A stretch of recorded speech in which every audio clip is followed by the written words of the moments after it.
For dinner tonight, I am going to make a chicken Philly cheesesteak, and this is part of an open collab, and it is hosted by Angel McMillan, and it has a bunch of fabulous ladies who have all taken their time to show you what they're having for dinner this week.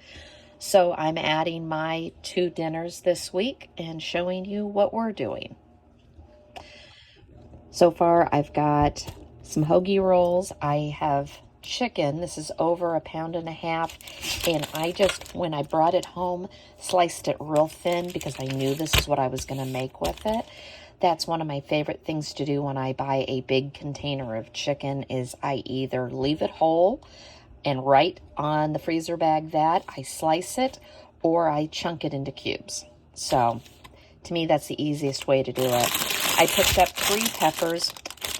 I have an onion. I just forgot to get it out. Provolone cheese, or you could also do mozzarella cheese.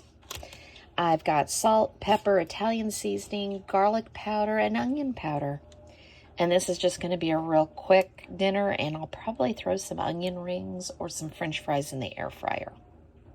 So you didn't have to watch me cut onions and peppers.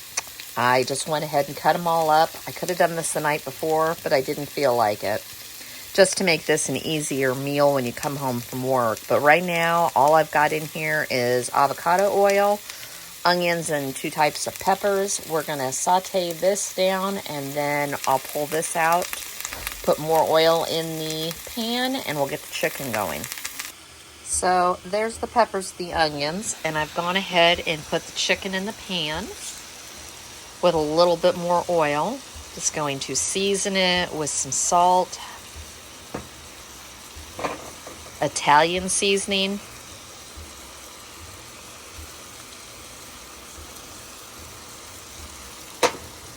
onion powder, and garlic powder.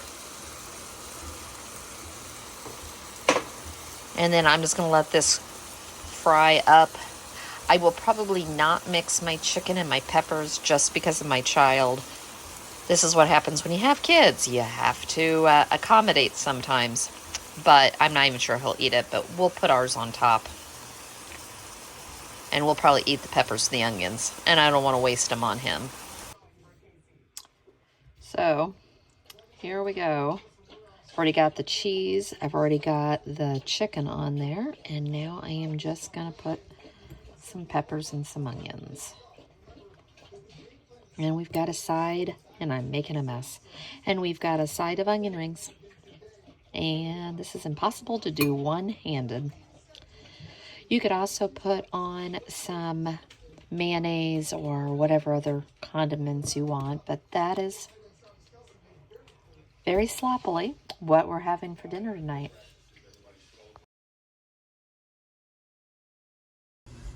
So we're just going to make a ground beef and bean burritos tonight.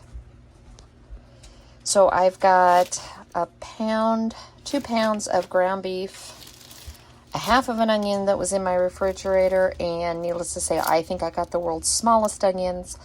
In one of the grocery hauls, we got onions the size of softballs, and these we literally got the size of my finger. No rhyme or reason to any of this.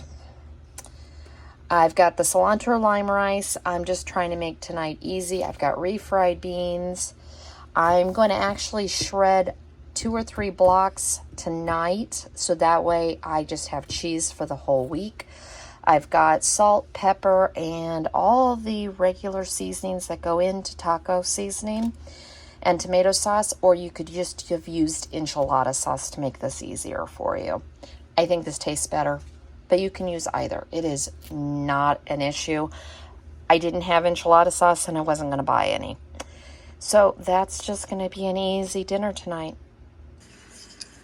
So I've cut up an onion.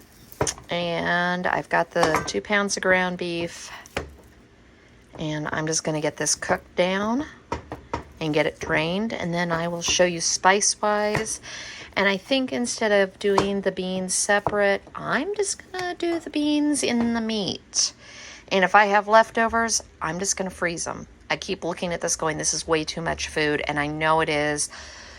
But boy, is it nice to come home, not know what to do for dinner, and know you have frozen taco meat in the refrigerator that you could do anything you want with.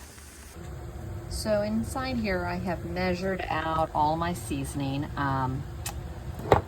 Over here, I have chili powder, cumin, Italian seasoning, smoked paprika, salt, pepper, garlic powder, onion powder. And I went ahead and put the beans in the meat. So we're just gonna pour this in. And then I'm gonna take the can of tomato sauce. And as I said, this is where you can add enchilada sauce. And we're just gonna mix this up and let it heat through. I may have to add some water. So this is just going to cook down. At this point, you could also add a can of Rotel. You could add just green chilies. It just makes a very easy filling for tacos, burritos. The other thing you can do with this really stretches a pound of ground beef. Now keep in mind, this is 2 pounds of ground beef. So I'm going to let this simmer for just a little bit, marry all those seasonings and everything together, and we're just going to put this on tacos. And there's just a quick, easy way to get dinner on the table.